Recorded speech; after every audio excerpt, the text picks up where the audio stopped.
kasi wanunga mama mwilu kila kavunda do waziza zulu za kulumuka mukembesa mudia longo beninunga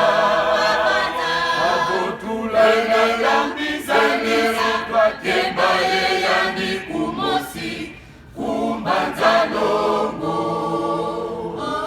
avotulaina yambizanisa twakembaye yani kumosi